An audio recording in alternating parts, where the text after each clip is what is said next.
सत्संगत जी, प्यार से बोलना जी, धन निरंकार जी। आशा करती हूँ आप सभी संत महापुरुष माता जी की कृपा से बहुत अच्छे होंगे। आप सभी का एक बार फिर से स्वागत है आपके अपने ही चैनल पर। आज का विषय है, क्या सास बहू को 2 रोटी बनाकर नहीं खिला सकती? साखी को ध्यान से सुने सत्संगत जी। तो चलिए सुनते हैं आज की ये साखी। सत्संगत जी, पता नहीं किस जन्म की दुश्मनी निकाल रही है, मुझसे ऐसी छुई मुई बनकर बैठी रहती है जैसे मेरे आने से पहले 8-10 नौकर चाकर आगे पीछे फिरते रहते थे। थोड़ा बहुत हाथ पैर हिलाने से कौन सा शरीर घिस जाएगा? इनका सब कुछ मेरे भरोसे छोड़कर बैठ जाएंगी। बाहर से थका कर आओ और फिर घर में आते ही रसोई में लग जाओ। वंदना खींचते हुए अपना सारा गुस्सा रसोई में बर्तनों पर निकाल रही थी। सत्संगत जी, ऐसा नहीं था कि उसकी सास रुक्मिणी जी को बहू के बड़बड़ाने का भनक नहीं था, लेकिन वो भी छिठाई पर थी। बहू की बड़बड़ाहट को एक कान से सुनकर दूसरे कान से निकाल रही थी। वंदना एक पढ़ी लिखी लड़की थी। उसका सपना था कि वो अपने पैरों पर खड़ी होगी। उसने नौकरी के लिए कई जगह आवेदन भी दे रखा था। इस बीच जब उसके लिए अनिकेत का रिश्ता आया तो उसने साफ साफ कह दिया कि वो शादी इसी शर्त पर करेगी कि शादी के बाद उसे अच्छी नौकरी मिली तो कोई उसे नौकरी करने से नहीं रोकेगा। आखिर इतना पढ़ने लिखने के बाद वो घर पर नहीं बैठ सकती। सत्संगत जी, अनिकेत और उसके घर वालों को इस बात से कोई आपत्ति नहीं थी कि उनकी बहू नौकरी करेगी, इसलिए दोनों तरफ से खुशी खुशी ये रिश्ता हो गया। शादी के कुछ दिनों बाद ही वंदना का जॉइनिंग लेटर आ गया। जिस दिन वंदना ने अपने ससुराल वालों से कहा था कि वो अब नौकरी करेगी, तो उसकी सास रुक्मिणी जी ने सारे परिवार के सामने कह दिया था, बहू नौकरी करे, इससे मुझे कोई आपत्ति नहीं है। मैं ये भी नहीं कहूँगी कि वो पहले सारे घर का काम करे फिर नौकरी पर जाए, लेकिन मैं भी अब पहले की तरह पूरा घर नहीं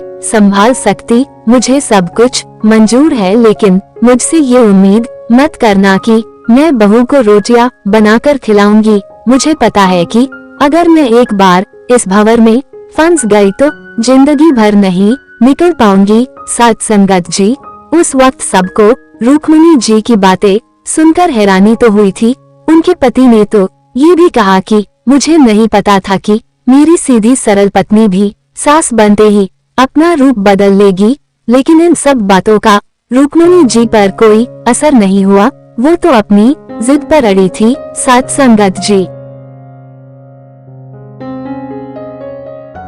खैर वंदना को तो नौकरी करनी ही थी, क्योंकि घर के थोड़े से काम के लिए वो अपनी इतनी अच्छी नौकरी तो नहीं छोड़ सकती थी। वही उसके पति और ससुर जी ने भी नौकरी की इजाजत दे दी थी, तो वो फिर कहाँ रोकने वाली थी। इस समस्या का ये हल निकाला गया कि घर के कामों के लिए एक कामवाली और खाना बनाने के लिए कुक रख ली गई।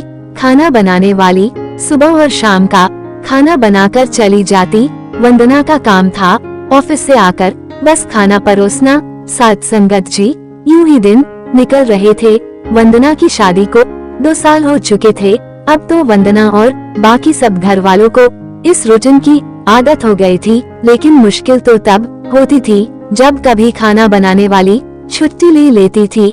ऐसा ही कुछ इन 2 दिनों से हो रहा था, जिस कारण से वंदना खींची हुई थी। ऑफिस से आकर रोटियां बनाना उसे बहुत बड़ा बोझ लगता था। वैसे तो रुक्मिणी जी इन दिनों में सब्जियां काटकर बना देती थी, लेकिन बहू के ऑफिस से आने के बाद रसोई में झांकती भी नहीं थी। उस समय वंदना को अपनी बैठी हुई सास बहुत चुभती थी। वो बड़बड़ाती रहती और रोटियां बनाती रहती। बाद में अपनी माँ से फोन पर भर भर कर शिकायत करती, जिसके बाद उसे थोड़ा सा सुकून मिलता था। सत्संगत जी, कुछ दिनों बाद वंदना के भाई की शादी भी तय हो गई। वंदना की होने वाली भाभी भी नौकरी करती थी। वंदना की माँ ने सगाई के वक्त ही खुश होते हुए गर्व से कह दिया, भाई मैं तो और सासों की तरह नहीं हूँ जो बहू के आने पर हाथ धरकर बैठ जाओ, जब अभी तक पूरा घर संभाल रही थी तो अब क्यों नहीं? मेरी बहू को मेरी तरफ से पूरी छूट रहेगी। जब एक माँ अपने बच्चों को रोटियां बनाकर खिला सकती है तो बहू को क्यों नहीं खिला सकती? बहू तुम निश्चिंत होकर नौकरी करना, रसोई में संभाल लूंगी। साथ संगत जी, वंदना की माँ के उच्च विचार सुनकर उसकी होने वाली भाभी का पूरा परिवार और खुद वंदना भी गदगद हो गई। वाह माँ, आप कितने बड़े दिल की है। काश मेरी सास भी आपकी तरह होती, लेकिन मेरी किस्मत में ये सुख कहा। मेरी सास को तो बस हुक्म चलाना आता है। मुझे गर्व है कि मेरी माँ इतने खुले विचारों की है। अपनी चिड़चिड़ाहट निकालते हुए वंदना बोली, साथ संगत जी, कुछ दिनों में ही वंदना के भाई की शादी हो गई और कुछ दिनों बाद ही वंदना की भाभी ने अपनी नौकरी ज्वाइन कर ली। वंदना की माँ भी अपनी बहू को हथेलियों पर रखती थी। सुबह उसका नाश्ता, टिफिन, फिर रात का खाना भी तैयार रखती थी। अपने हाथों से परोसकर सबको खाना खिलाती थी। उनकी बहू भी मम्मी जी करती हुई अपनी पसंद नापसंद बताती रहती थी, जिसे वंदना की माँ बड़े चाव से पूरा करने में लगी रहती थी। खुशी खुशी दिन बीत रहे थे, लेकिन ये प्रक्रिया धीरे धीरे अब उदासीनता में बदल रही थी। वंदना की भाभी को अब कुछ भी ना करने की आदत पड़ गई थी। साथ संगत जी, एक दिन जब वंदना फोन पर अपनी माँ से बात कर रही थी तो उसकी माँ बस रो पड़ी। बेटा, मैं इतना करती हूँ तेरी भाभी के लिए, फिर भी उसे मेरी कदर नहीं। अरे मेरी दी हुई छूट अब मुझ पर ही भारी पड़ने लगी है। क्या हुआ माँ, आप ऐसे क्यों बोल रही है? आप तो भाभी का मुझसे भी ज्यादा ध्यान रखती है। क्या भाभी ने आपसे कुछ कहा है? वंदना बेचैन होते हुए पूछने लगी। कुछ क्या बेटा, अब तो सब कुछ वो मुझे ही कहती है। ऑफिस से आने के बाद एक गिलास पानी के लिए भी मुझे आवाज देती है। नाश्ते में थोड़ी देर हो जाए तो मदद करने के बजाय गुस्सा होकर यूं ही बिना खाए चली जाती है। आखिर मेरा भी कुछ आत्मसम्मान है या नहीं? मैं तो उसके लिए बस काम वाली बनकर रह गई हूँ। माँ, ये तो बहुत गलत बात है। आप भाई से साफ साफ कह क्यों नहीं देती कि अपनी बीवी की लगाम खींच कर रखे? आप माँ है, कोई नौकरानी नहीं। भाभी नौकरी करती है, इसका मतलब ये नहीं कि आप पर हुक्म चलाएगी। गरजते हुए वंदना बोली, किस मुंह से कहूँ बेटा? पहले तो खुद मैंने ही आगे बढ़कर कुल्हाड़ी पर अपना पैर दे मारा, फिर शिकायत किससे करूँ? तेरे पापा ने तो कहा भी था कि बहू को ज्यादा छूट दोगी तो बाद में पछताओगी, लेकिन मैं ही बड़ाई की भूखी थी जो अपनी बहू को सर पर चढ़ा लिया। एक बात कहूँ बेटा, तू चाहे अपनी सास को कुछ भी कह, लेकिन समधन जी का ये फैसला सही था कि वो बहू को रोटियां बनाकर नहीं खिलाएंगी। एक बार वो सबकी नजरों में बुरी सास तो बन गई, लेकिन आगे के लिए कम से कम अपना आत्मसम्मान तो बचा लिया। अब ना तो तू उन्हें कोई ताना दे सकती है और न ही कोई रिश्तेदार। काश मैंने भी शुरू से ही ये घर गृहस्थी की पूरी जिम्मेदारी अपने सिर पर लेने से इनकार कर दिया होता तो आज मेरा ये हाल ना होता। माँ की बातें सुनकर वंदना निशब्द हो गई। भारी मन से उसने फोन रख दिया। बाहर हॉल में आकर देखा तो सास ससुर आराम से बैठकर बातें कर रहे थे। बातें करते करते उसकी सास अपनी नाखूनों पर नेल पेंट लगा रही थी। साथ संगत जी, जिसे देखकर ससुर जी उन्हें चिढ़ा रहे थे, अब बुढ़ापे में ये फैशन करके किसे दिखाओगी? मेरी तो नजर भी कमजोर हो गई है, किसी को नहीं दिखाना मुझे। मैं तो अपनी खुशी के लिए लगाती हूँ। सारी उम्र तो घर गृहस्थी में उलझी रही, अब छुट्टी का वक्त आया है तो अपने शौक तो पूरे कर लूं। पता नहीं कब भगवान के घर से बुलावा आ जाए। वंदना की सास मुस्कुराते हुए बोली।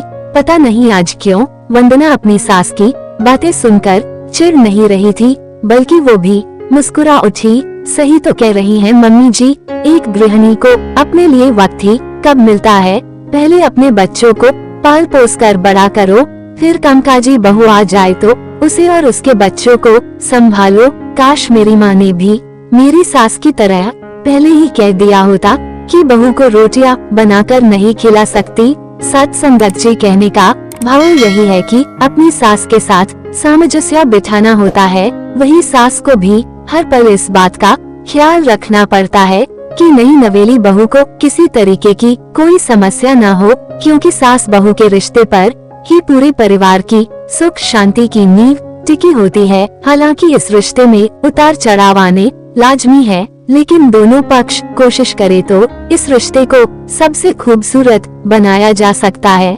साथ संगत जी, शादी के बाद हर लड़की के लिए सबसे मुश्किल काम होता है अपनी सास के साथ अच्छे रिश्ता बनाना। साथ संगत जी, सास और बहू दोनों ही थोड़ी सी कोशिश करे तो यह कोई मुश्किल काम नहीं है। साथ संगत जी, अगर आप सभी को आज की साखी अच्छी लगी हो तो वीडियो को लाइक शेयर जरूर कीजिएगा। साथ ही चैनल पर पहली बार आए हैं तो सब्सक्राइब करना न भूले। आप सभी से फिर मुलाकात होगी नई साखी और विचारों के साथ। तब तक के लिए खुश रहिए, सेवा सिमरन सत्संग करते रहिए, माता जी के चरणों से जुड़े रहिए। प्यार से बोलना जी, धन निरंकार जी।